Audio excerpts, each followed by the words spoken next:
C'est avec joie que je te retrouve afin qu'ensemble, nous puissions continuer à achever. C'est notre avant-dernière étude sur le millénium. Je t'invite à prendre le temps pour lire déjà 1 Thessaloniciens 4, versets 13 à 17, Jean 14, versets 1 à 3, Apocalypse 20, versets 1 à 3, puis versets 4 et 6. Ensuite, nous irons dans Matthieu 24, versets 30 et 31, dans Jean 3, versets 17 à 21. Nous reviendrons dans Apocalypse 20, verset 5, puis le verset 7.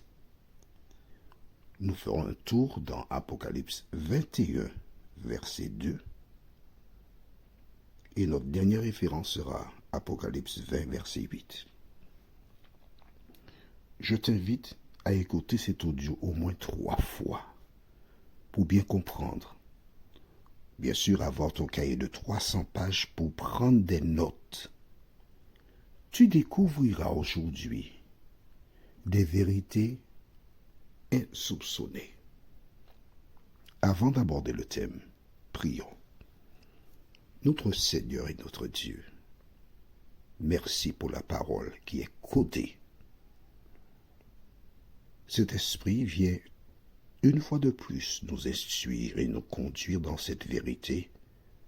Nous t'avons prié au nom de Jésus et pour ta gloire éternelle. Amen.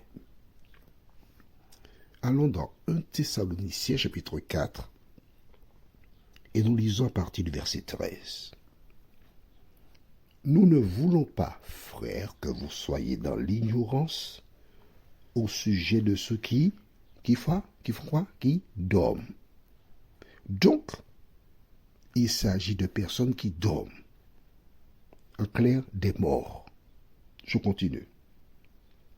Afin que vous ne vous affligez pas comme les autres qui n'ont point d'espérance. Car si nous croyons que Jésus est mort et qu'il est ressuscité, croyons aussi que Dieu ramènera par Jésus et avec lui ceux qui sont morts. Donc tu vois bien qu'il s'agit de morts. Donc les morts dorment. Il n'y a aucun mort au paradis ni en enfer.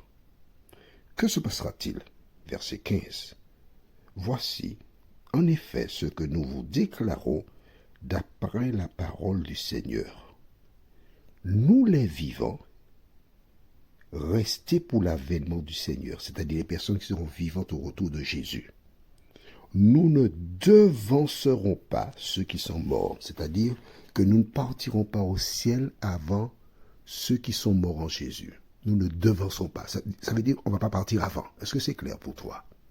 Si quelqu'un te parle d'enlèvement secret, donne ce verset à cette personne et dis-lui de ne pas être un agent de Satan. Ensuite, nous lisons verset 16. Car le Seigneur lui-même a un signal donné. À la voix d'un archange et au son de la trompette de Dieu descendra du ciel, et les morts en Christ ressusciteront premièrement. Il y a donc 2 résurrections. Les morts en Christ ressusciteront premièrement. Les morts en Christ ressuscitant premièrement, cela veut dire que le jugement a déjà eu lieu. Est-ce que c'est clair pour toi? Mais bien sûr, le jugement a déjà eu lieu et ce jugement estime qui peut être sauvé. Verset 17. Ensuite, nous les vivants qui serons restés, nous serons tous ensemble enlevés avec eux sur des nuées à la rencontre du Seigneur dans les airs, et ainsi nous serons toujours avec le Seigneur. Pourquoi les choses vont-elles se dérouler ainsi? Allons au livre de Jean chapitre 14, versets 1 à 3. Avant son départ, Jésus déclara à ses disciples « Que votre cœur ne se trouble point. Croyez en Dieu et croyez aussi en moi. Il y a plusieurs demeures dans la maison de mon Père. Si cela ne l'était pas, je vous l'aurais dit. Je vais vous préparer une place.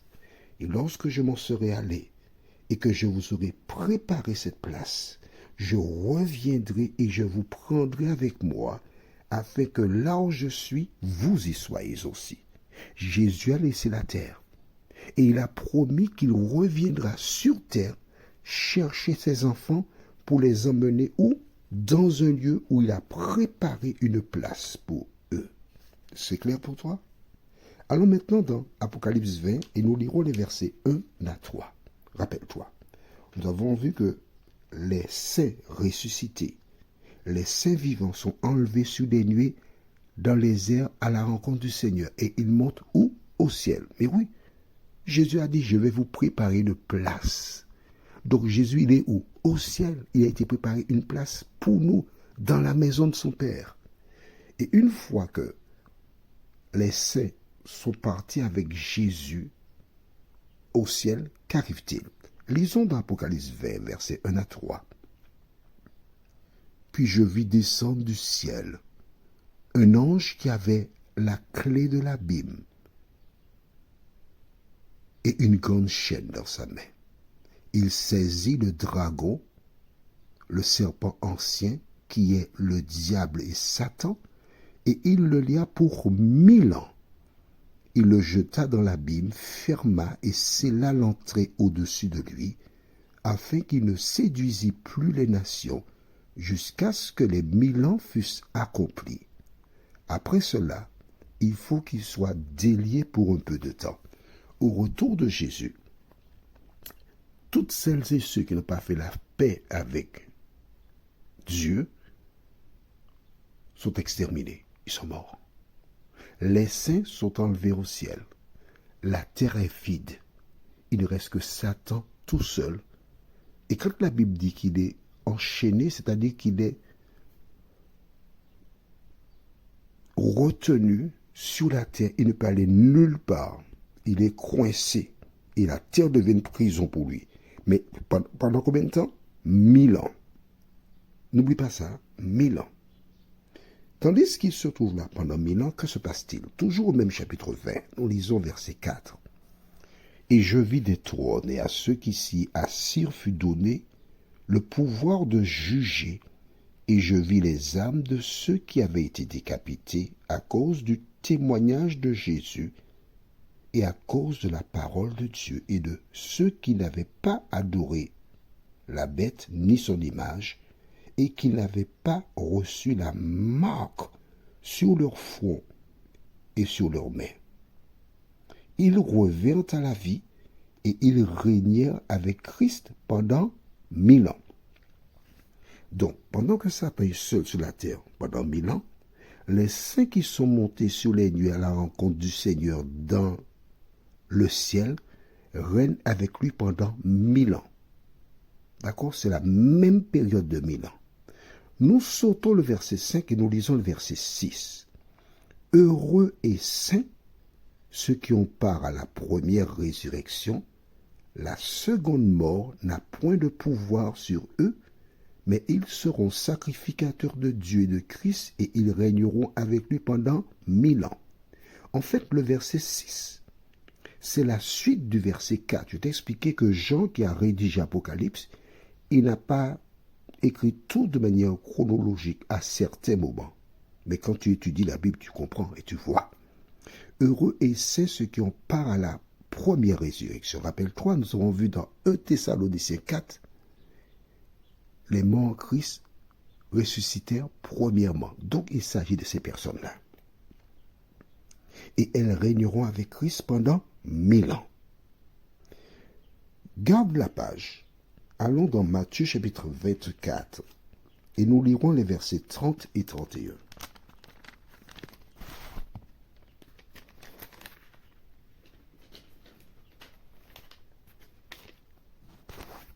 Tu as trouvé? Matthieu 24, versets 30 et 31. Important pour nous de comprendre cette référence. Nous lisons.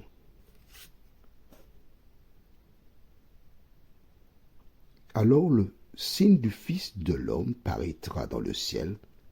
Toutes les tribus de la terre se lamenteront, Et elles verront le Fils de l'homme venant sur les nuées du ciel avec puissance et une grande gloire.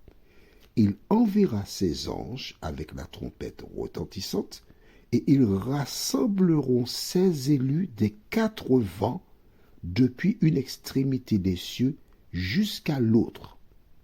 Tu vois donc, dans le livre de Matthieu, chapitre 24, en fait le chapitre 24 c'est le chapitre qui parle du retour de Jésus. D'accord? Il nous indique que les anges iront rassembler celles et ceux qui régneront. Il appelle les élus. Comment devient-on un élu? Allons dans Jean chapitre 3, les versets 17 à 21. Jean chapitre 3, versets 17 à 21. Tu as trouvé? Lisons. Dieu, en effet, n'a pas envoyé son Fils dans le monde pour qu'il juge le monde, mais pour que le monde soit sauvé par lui. Celui qui croit en lui n'est point jugé, mais celui qui ne croit pas est déjà jugé parce qu'il n'a pas cru au nom du Fils unique de Dieu. Je m'arrête ici avec toi un instant. Celui qui croit en lui n'est point jugé. C'est-à-dire que lorsque tu acceptes Jésus comme sauveur personnel, ton nom est inscrit dans le livre de vie. Tu meurs, tu es sauvé. C'est ça le jugement. Je relis pour toi, mais avec plaisir. Celui qui croit en lui n'est point jugé, mais celui qui ne croit pas est déjà jugé parce qu'il n'a pas cru au nom du Fils unique de Dieu. Et ce jugement, c'est que la lumière étant venue dans le monde, les hommes ont préféré les ténèbres à la lumière parce que leurs œuvres étaient mauvaises. Car quiconque fait le mal est la lumière.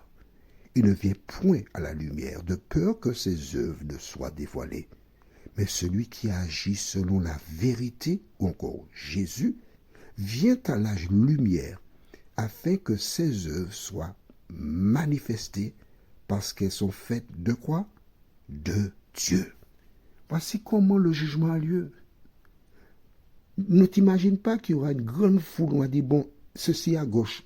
Non, c'est pas cela. Retournons maintenant dans Apocalypse 20, le verset 5. Les autres morts ne revinrent point à la vie jusqu'à ce que les 1000 ans fussent accomplis. Donc, rappelle-toi, pendant 1000 ans, Satan est seul sur la terre. Les autres morts, ceux qui n'ont pas accepté Jésus, sont dans la tombe pendant 1000 ans. Et pendant les mêmes 1000 ans, les saints règnent avec Christ dans le ciel. Qu'arrive-t-il après? Nous allons au verset 7. Quand les 1000 ans seront accomplis, Satan sera relâché de sa prison. Maintenant, tu gardes la page, nous allons dans Apocalypse 21 et nous lisons le verset 2. Je vais t'expliquer pourquoi après. Apocalypse 21, verset 2 déclare: Je vis descendre du ciel d'auprès de Dieu la ville sainte, la nouvelle Jérusalem, préparée comme une épouse qui s'est parée pour son époux.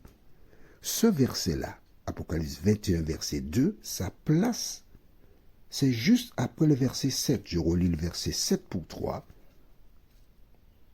Quand les 1000 ans seront accomplis, Satan sera relâché de sa prison. Je lis maintenant le verset 2 de chapitre 21.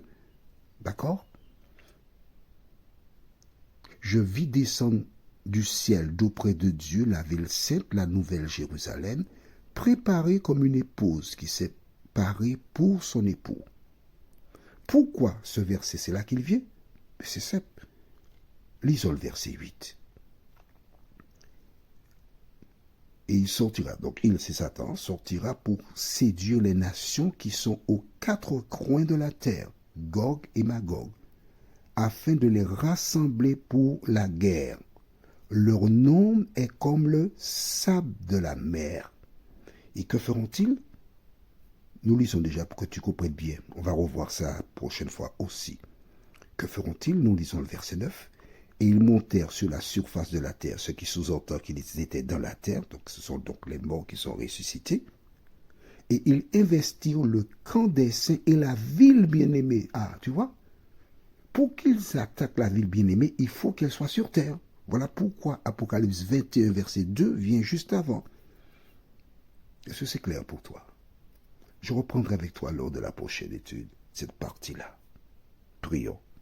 Seigneur, merci pour la parole. Merci de continuer de nous éclairer. Permets que tes enfants qui te cherchent véritablement prennent le temps pour relire, rechercher l'aide du Saint-Esprit pour comprendre et avance avec toi, nous t'en prions. Au nom de Jésus, pour ta gloire éternelle. Amen. Que l'Éternel continue de te bénir et à très bientôt.